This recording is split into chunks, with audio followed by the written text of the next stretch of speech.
So welcome to CJP's Communal Security Initiative webinar, an overview of state and federal nonprofit security grants. I'm Jeremy Yeaman, Vice President, Security and Operations at CJP. And we're going to be discussing grants today at multiple levels. I know many of you have some experience in this area, some of you a lot of experience, and we welcome that as well for the conversation.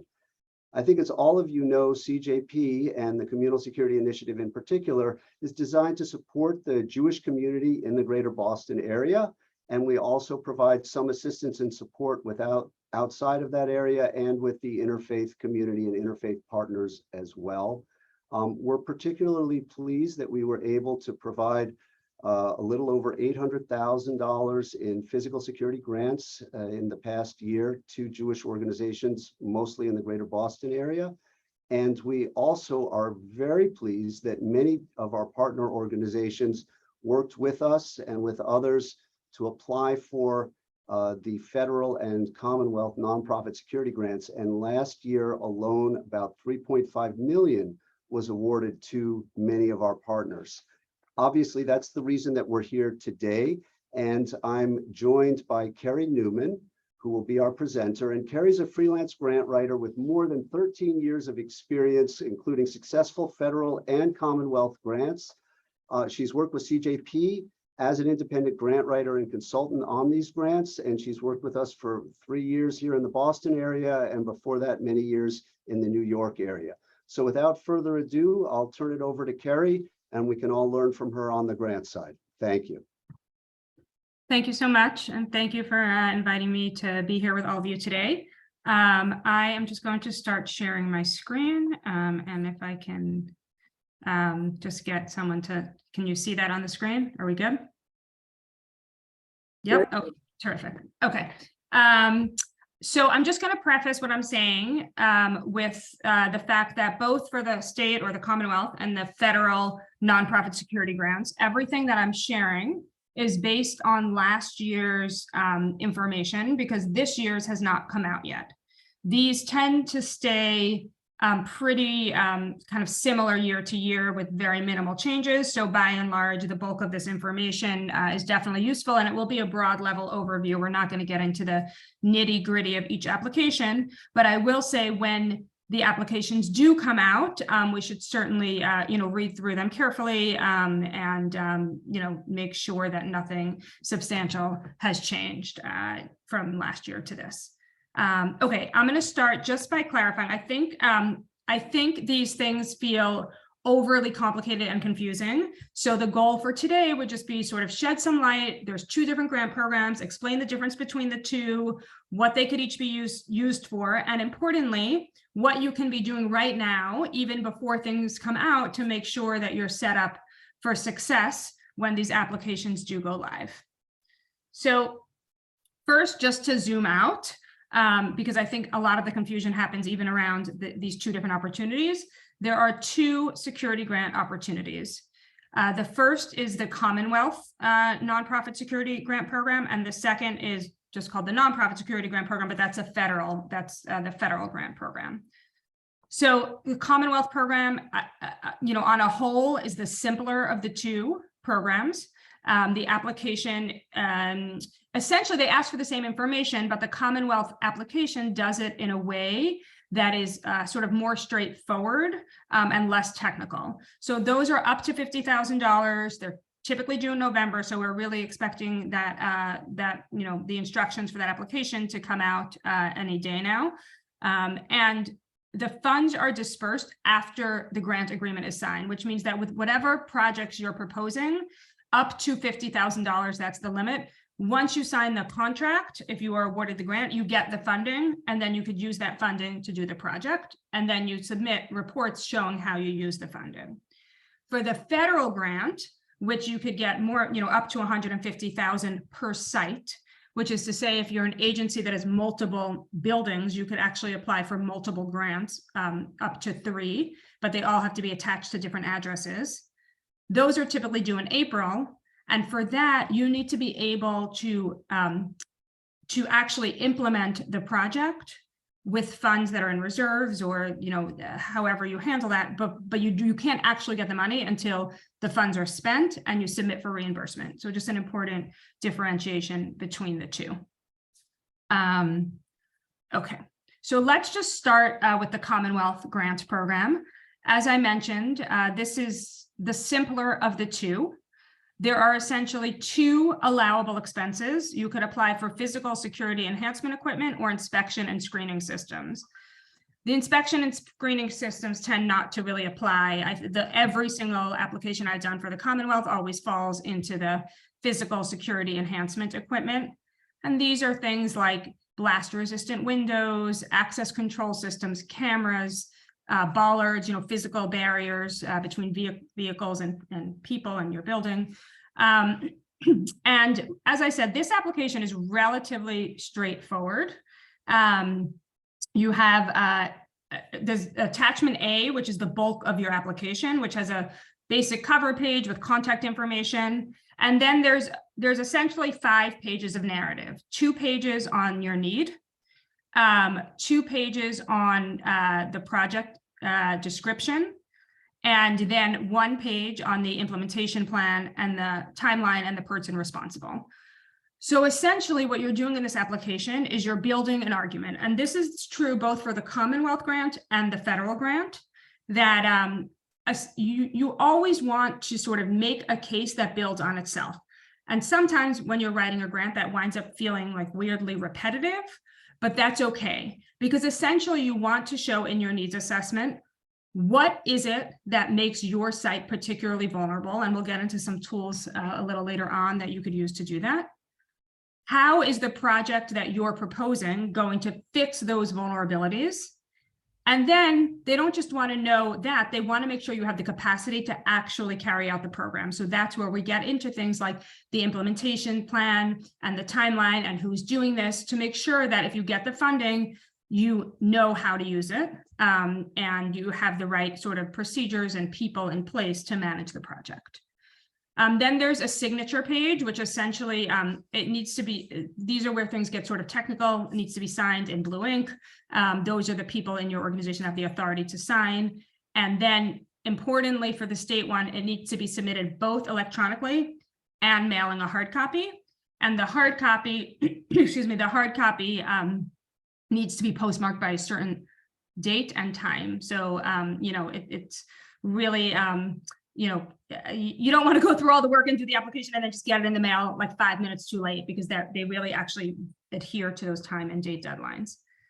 Okay, so that's a very broad overview of the Commonwealth grant. I'm going to go into a kind of general overview of the federal grant. There are far more categories of allowable expenses in the federal grant.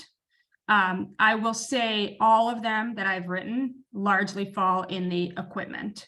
Target hardening equipment, like the examples I gave before for the state, are the same. You know, windows, doors, access control, fencing, gates, things that make it much harder for someone to be able to get into your building and to cause harm if they do get into your building. The other categories, I think, especially if it's your first time doing this, make the application a little bit more complicated in an unnecessary way. Planning and training, those sort of need to be very approved pieces of the work that we don't necessarily, you know, that the training needs to be approved beforehand. They're limited to certain fees and certain expenses, but not others. It just becomes overly complicated. I will say management and administration, you're limited to 5% of the grant. That's if you need to pay someone to help you manage the grant once you get it. That is allowable. I just want to be clear that this can't be used to back pay a grant writer. Any of these expenses with these grants, you will not get reimbursed for any money you spend before a contract is signed. So even if you know that whether you get the money from the federal government or not, that you're going to go ahead with the project, definitely wait. Because if you spend any money that's dated before a contract is signed, it will not be eligible for reimbursement. A few other sort of notes on some of these. The contracted security is also, you have to be able to show that you could sustain this going forward. That what happens once these funds are out or used up, which is not something obviously you need to show for equipment because it's a one-time investment, which is why I really recommend, unless you have a really good reason to apply for some of the other categories, that you keep it focused really largely on the equipment. Okay, I noted before that the application requirements for the federal grant are much more complicated than the Commonwealth grant. And I think, unfortunately, sort of many people shy away from it because it feels overly complicated, but when you break it down, it's definitely doable. A few things that, and I'm going to go over this very broadly because these applications aren't going to come out until April, most likely. And so it's highly unlikely that any really, really specific, tips or thoughts on any of these, how you fill out the investment justification, likely, I'm assuming won't stick till April. At least I know they wouldn't for me. So I'm just going to stay really high level here. The investment justification is essentially a template document where you have to fill in all of these sub bullets that you see on the screen. But again, you're basically building an argument. I'm going to say I'll say something else about the UEI number in a minute. But in terms of your background and your risk and your target hardening, that's all. Your background and risk are essentially the same as your needs assessment in the Commonwealth portion. You're basically saying, why is your organization at risk? Why would someone target your organization from like a broad, you're a Jewish, Jewish organization, there's anti-Semitism.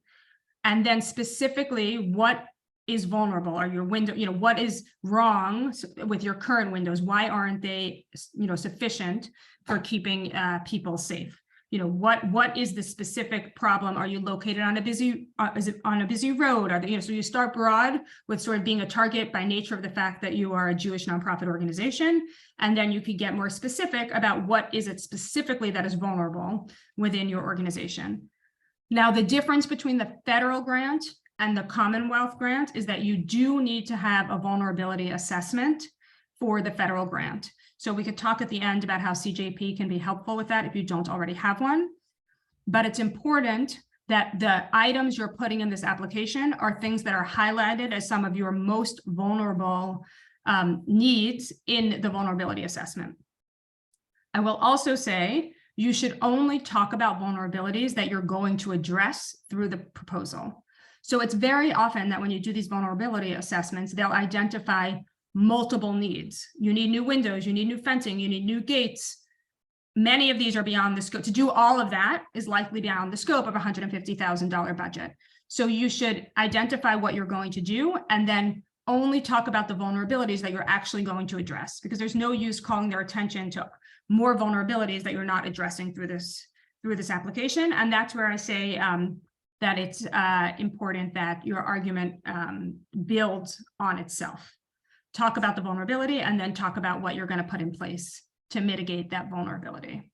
And that's where you can go into specifics about what equipment you're putting in place, how many windows, how many gates, what type of access control, as much information as you can. You don't need to have an actual proposal in hand from a contractor, but as much, and we'll get to that in a little bit as well, but just as much information as you can have to be specific to show them you know what you're talking about, and that if you get this money, you'll be able to use it.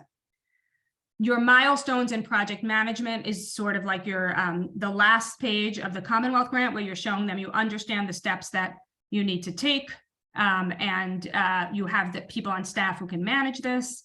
Oftentimes here you'll talk about a security committee if you have one, and the role they'll play in this.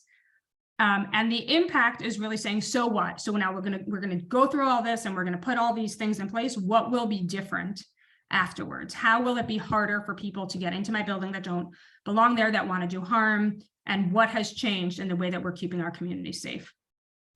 The funding history will ask you if you've gotten funding through this grant program before. These are all scored. There's a point system, and the point system is part of, when they announce the availability of the grants in that document, they will explain how they're scored. So you will get some extra points added to your application if you've never received a grant before. So that's the bulk of the work for these, is the investment justification. as I said, you also need a vulnerability assessment. You need to include your mission statement on letterhead.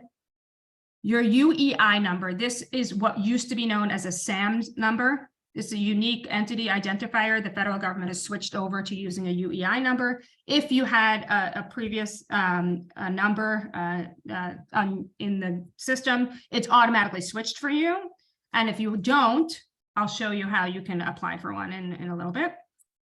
You also need the sub-grantee risk assessment form. Now, oftentimes there's a lot of confusion between the vulnerability assessment and the risk assessment form.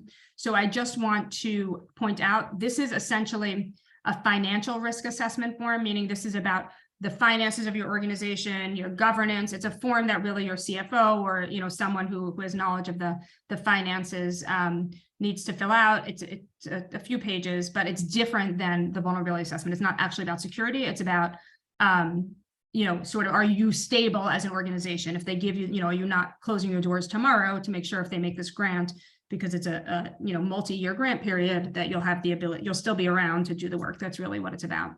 And I just want to, people get confused by this sub-grantee terminology, which comes up a lot. The way this works is that the state of Massachusetts is the grantee of the federal government. And then all of the agencies that are applying to the state of Massachusetts become the sub-grantees.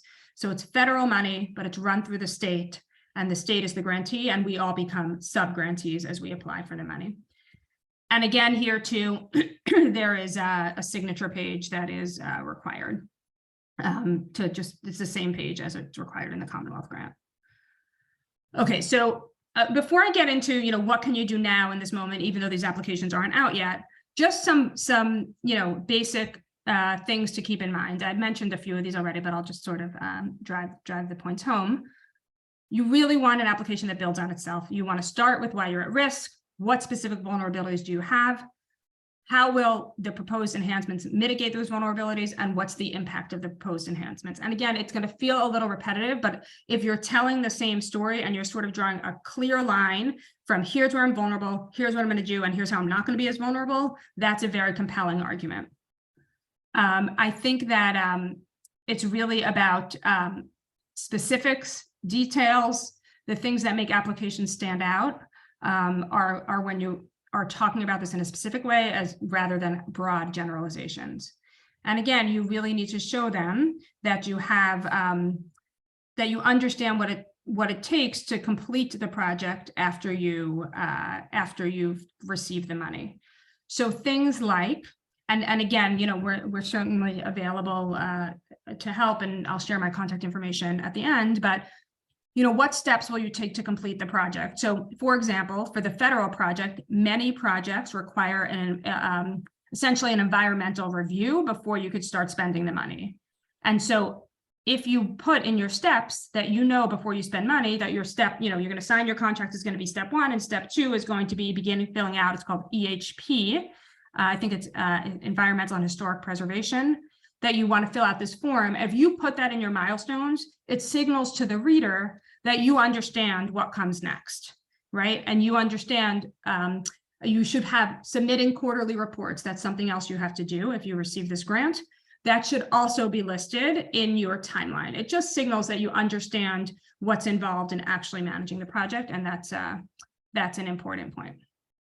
Okay, so what can you do now? Right? I mean, we know the basics, but we can't actually start filling out applications because they haven't come out yet. But you could get almost the bulk of what you need to do done now, so that you are fully prepared the minute the application launches. Most importantly, you could start building your argument by figuring out demonstrating that your organization is at risk. And I want to show you a tool. I'm hoping this will click through. I don't know. I might have to stop sharing and resharing. You're still seeing the PowerPoint, correct? Yes, we are. Okay, I'm going to stop sharing, and if you give me a minute, I'm going to reshare a different screen. Okay. Tell me now if you see the ADL's website. Yes, we are. Okay, terrific. Okay, this is a great tool to help demonstrate demonstrate why you're at risk. This is called a heat map. And the link is in this presentation we could send out afterwards. And essentially what you could do is you could zoom in by state. So I'm going to click on Massachusetts. okay? And it brings up this map of Massachusetts, and you could further zoom in by town. So let's just say my organization is located in, this is giving me all of Massachusetts, which I don't want. I mean, you could, this gives you all of the incidents that have happened in the state over the past year, anti-Semitic incidents. If it, this website's really, really finicky, but let's see. Okay, so let's say my organization is in Newton. I now can say in my needs assessment that there have been 19 anti-Semitic incident and 19 acts of kind of hate in Newton, Massachusetts in 2020, 2021, and 13 of those were anti-Semitic incidents, right? 6 of them were white supremacist propaganda. I mean, unfortunately, these are things that it's obviously sad that we need to track these things, but this is a great site to get the data off of to make the case that you're living in a place where there's anti-Semitic activity and where you could be at risk. And this is the kind of detail that could differentiate your organization from other applications.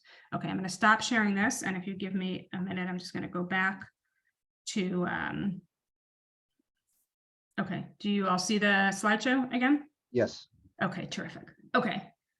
You can obtain a security assessment. That again is, I often find organizations will call the applications out, and then there's this mad scramble to get a security assessment done for the federal grants that require them.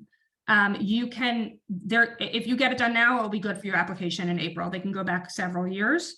So that is certainly something, and at the end, Jeremy could speak a little bit more to how CJP can be helpful in that area. Register for a UEI number if you have not gotten federal money before. I'm not going to click through it now, but when we send this out, we'll share this link. There's instructions on how to do that. It's relatively straightforward, and this way you're not going to hold up your application, your federal application, waiting for this number. This is also important, even though you know, the applications aren't out yet, you can make decisions about what it is you want to do. The other pitfall that we run into is these come out and I'll get a phone call from an organization that wants to write a grant, and they'll tell me, but I first need to meet with my security committee, or we need to meet with our board chairs, or whatever it might be, and figure out what we're going to do. And then it feels really pressured and really rushed, and like decisions can't be made perhaps as strategically as they could be made if you have more time. So convene your stakeholders now. Who's going to make the decisions? Once you have the vulnerability assessment done and it identifies the vulnerable pieces of your, your vulnerabilities, someone needs to decide what the priorities are, right? Is it more important that we put blast resistant film on all the windows, or is it more important that we install a fence around our playground? Those are decisions you're going to have to make. You might have the budget to do both, but depending on the size and the number of windows you're dealing with, you might not. So you can make those decisions now. When these applications come out, what are our highest priorities? And you could reach out to contractors to get quotes, because that's the other things that hold up applications at the last minute, is that people are scrambling for pricing. And all of these, the thing I should have mentioned before is they all also require budget sheets. And so you don't need exact numbers, but you need somewhat real estimates. And we know, we're obviously in an inflationary environment and costs can change, and that's okay. But you need to have your budget that you'll fill out based on something. And that also is where applications get really held up, to where you're like waiting the day before because you're waiting on a quote from a contractor, and all these contractors are being contacted by the organizations that are trying to fill out these applications. So it's certainly better to get all of that in place now, so that you have this all ready to go once the applications come out. Okay, I'm going to take a pause there and see if we have any questions. That's essentially the bulk of the information I have to share, and we can open it up to any questions that folks might have. Carrie, that was great, and record time. You covered an awful lot of ground very quickly with lots of little nuggets in there. I love listening to you. There were some great points about just working ahead of time, trying to get some of these wheels moving ahead of time, and also lots of little points that are very important about different kinds of registration and so on. So I really enjoy it, very informative. And I've done this once or twice before, so even more so. We're open for questions. Probably the easiest way would be through the chat function, would be great. And Carrie, I think we might have one or two already that you may Yep. just want to read out, and we can go from there. Absolutely. So the first question is how do I go about getting a vulnerability assessment if I don't already have one? All right, with that question mark at the end, I think you're asking me, and there are lots of different Yes. ways to go. So where I would start off with is your local police department. They already should be an ally and probably already have conducted an assessment. CJP is also happy to contribute, and we've done that for many institutions. If we haven't done it for yours and you're planning to apply, let us know now, because it takes a little while to both do it properly and get it back to you. I would start with the police department. If you have old assessments, assessments that you've paid for 10 years ago, 5 years ago, an old CJP assessment or an old police assessment, it's also good to give those to whoever it is doing the new assessment. And sometimes you'll see progress is made, or it will remind people of long-term issues as well. So it shouldn't be a test of whoever's doing the assessment. That background information can be very helpful sometimes, and different assessments have different focuses. In general, when I'm talking to large groups, and yesterday speaking to the major police and interfaith group that was hosted by the Commonwealth Fusion Center and the Mass State Police in Southbridge, I mentioned that in general, we want to be careful with language in these things, and we don't want to use scary language when we're talking with certain components and certain kinds of documentations. For the assessment, we want scary language. We want it to say this institution is under threat, it is vulnerable for these reasons, and as Carrie mentioned, that ties back to the investment justification. So this is a time for the traditional threat, vulnerability, risk assessment, which is a little bit sometimes scary because you're trying to explain why you're at risk and why you need this money. Great. It looks like Jonah Steinberg might have his hand up. Is that, do you have a question, Jonah? And if possible. We can unmute him, or he can unmute if we're not getting it through the captions, because right now I think Jonah is muted. There we go. And we can't see you, Jonah, if that's an issue. We've got a nice picture though. No, that's all right. I actually just wrote my question to you. So, but Okay, so I'm seeing it now. For the federal grants, how long is the funding available once granted? That is, do expenses have to be within a particular period from the time of the grant's approval? Same question for state, albeit they don't do it by reimbursement. Jeremy, do you want to take that, or you want me to? No, you're on the hot seat. You should take it and I'll add. Okay, so I believe, although Jeremy could certainly correct me if I'm wrong, that the project grant period is usually 3 years, 2.5 years, or 3 years.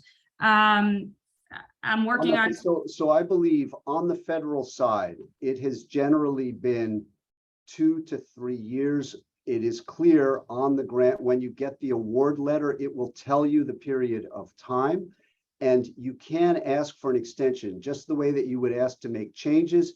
You can ask for an extension if you can justify it. We have found that some institutions, they get the grant and then they sit there for a year and they don't do anything with it, which is not recommended practice.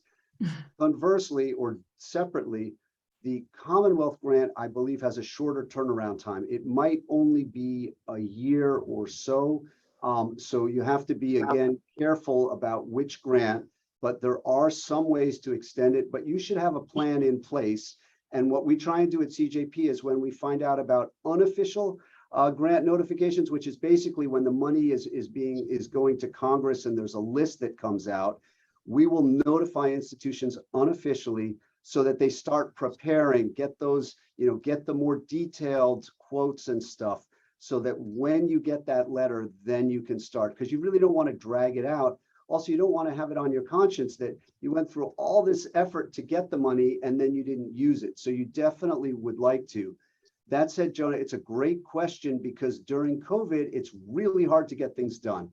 And there have been a lot of problems getting cameras or getting people to install things. So they do understand that, and you can explain that in the quarterlies, and you can also get an extension if you need it. I don't know, Carrie, if you would add anything further to that. No, Okay. that's essentially what I would have said. Jonah, I see you're saying, I ask as we are in the process with an architectural firm, and I'm wondering to make sure we get this in time, but not too early in the process. Can you say a little more what you mean by that? For sure. Am I unmuted? Yep, you're good. So at Harvard Hillel, we're working with an architectural firm that does a lot of work at Harvard, and we're working on an overall overhaul of this building, which will include security improvements. So clearly, we want to build into our budget, we hope, receipt of exactly these grants. Now, there's going to be some more time in the design process, in the speccing out of things, in the contracting, and all of that. You know, when we put a shovel in the ground is still a question. There's even a funding part to that. You might not be surprised, you know, and I anticipate it'll be within about 2 years, but I couldn't put my finger on it and say we're going to do it exactly at this particular date. But I also don't want to be at the date where we're ready to put a shovel in the ground, and then, you know, we wind up paying for things where it's, well, you paid for it already, you can't apply for this now. Right. Can I just ask you a clarifying question? Are you renovating in your existing Hope this is address? helpful to others. Yeah. We're Okay. renovating our existing facility. Okay. Yes. Okay. You can't apply for new construction. You can't apply for a building that's not yet built. So that's great. But no, this is built, and we're yeah. I wouldn't Okay. be here if Yeah, it will. I mean, in situations like that, I think you have to sort of, you know, hope that the time, you know, the timing works out, but it's not tomorrow, meaning I think there's a long enough. And I do think that I actually just worked with an organization to request and they call it a no cost extension. It was literally, I mean, it took me like 10 minutes to write the letter. I thought it was going to be a whole big deal. It took me 10 minutes to write the letter, and within a day they said it's approved. So it's not. we'll be in touch. Thank you. Yeah, thank you, Jonah. And from working with your committee, getting the grant can be a 6 to 9 month or year-long process, right? So I'm not sure I would do something 3 years ahead of time for a building you don't own that's, you know, a lot somewhere. But in your case, it's definitely time to start those wheels going in motion. And people have been able, there's another institution which is undergoing renovation, which is in the similar kind of thing. And for example, I think it was a state grant. And so they leaned towards cameras because they could purchase the cameras with the grant money, install them during the renovation. They didn't do window film because the window film is something that you pretty much just put on, right? So you can figure out what would fit within the grant's parameters, and you're always going to be truthful. You can also check with EOPS and the other organizations and say, and so on, to make sure that it's accurate. Jonah, I think your mic's on again. I think we have a bunch more questions. Well, I was just going to say, thanks, Jeremy. Thanks, Carrie. You're very welcome. And as you know, we're around, and great question. And we'll now go to the next one. But thank you, Jonah. Thanks, Jonah. There's a question from Tom Barth. Is it common for grants to be awarded to institutions who have previously received grants? If so, are they generally for lesser amounts? So, Jeremy, do you want to take a first stab? So Okay. another great question. It is common for institutions to apply a couple of years later. It is also common for institutions to apply to Commonwealth, get it next year, apply to federal. Some have applied to both in the same year and gotten both. It makes it harder the second time around. And it used to be that we would kind of discourage institutions a little bit from applying the second time around. But the Commonwealth grant, I think it was 3 or 4 years ago, was $150,000, and now it's up to $8 million. So they're a little easier on institutions who applied, who did everything. They did all the window film, they did the access control, but now they want cameras, and it's 3 or 4 years later. And similarly, the federal has eased up as well. It used to be much harder to get a grant again.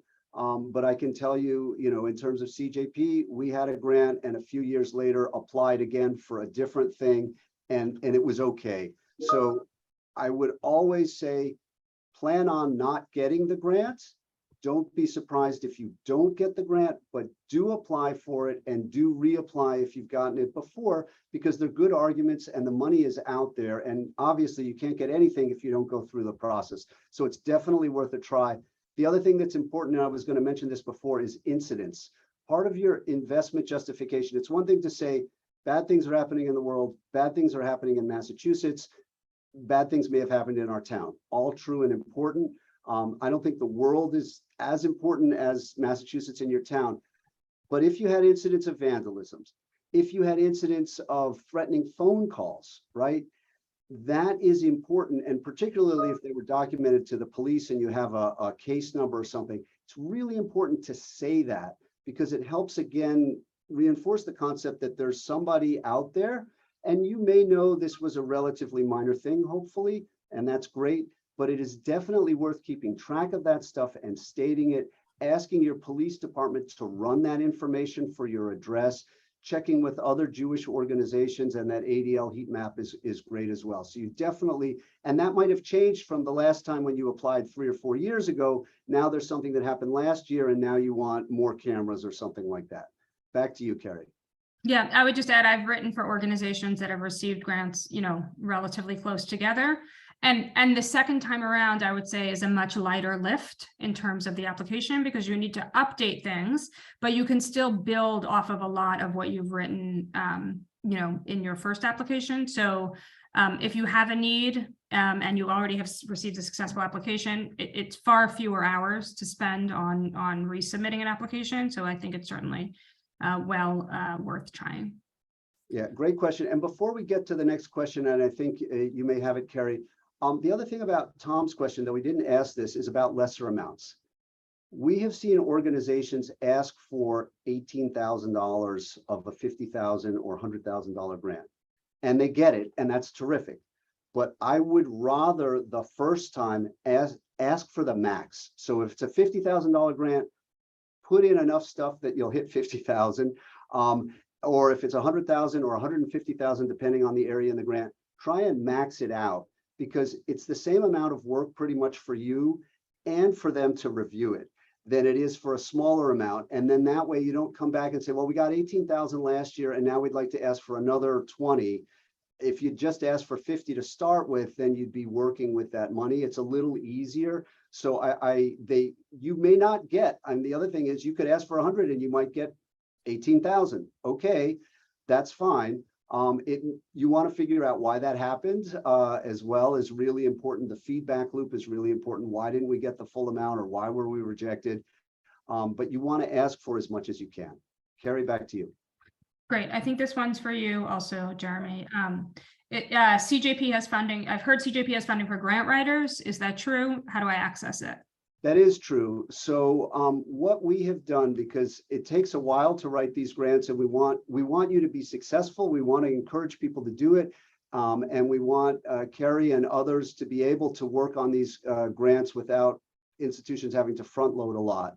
So in the past, we've offered up to $3,000 to Jewish organizations in Greater Boston to help offset the costs of a grant writer. So if you haven't done that before, or if it's been a few years, just get in touch with us. I think the email address will come at the end, or you all have it anyway. So you can definitely email us. I think Lauren put up a link and we can explain some details on that, but we're happy to help with some of those upfront costs. And then while you can't backdate charges, which is why we're helping with the upfront cost, there are ways for the consultants to help you manage the grants and some of the process, and that is allowable, at least I think under the federal grant, Carrie. It is an allowable expense, and it's useful to institutions that get the grant but then don't know how to move forward. So it can be helpful as well. Great. That's actually the perfect segue into the last question that I have, which is, what happens after I'm awarded a grant and what do I need to know? So what happens after you're awarded the grant is, drum roll please, nothing, right? You get a letter that says the grant was awarded and nothing happens, because first you need to apply for the environmental review, which is important, and that's a thing. And sometimes it's even taken a couple of months for them to tell you how to apply for the environmental review. But the environmental review, you then need to get your contractors together, and then, assuming it's an authorized expense, either if it's the state, the Commonwealth, they may send you money ahead of time, or as often happens, you now need to start the process, pay some contractors, get the process going. And then you start getting reimbursed as you submit invoices. So nothing happens. There are no planes dropping from the sky full of contractors and tools and wood and all those things. So you have to push it. And either your committee, your consultant, your general contractor has to push forward, or absolutely nothing happens.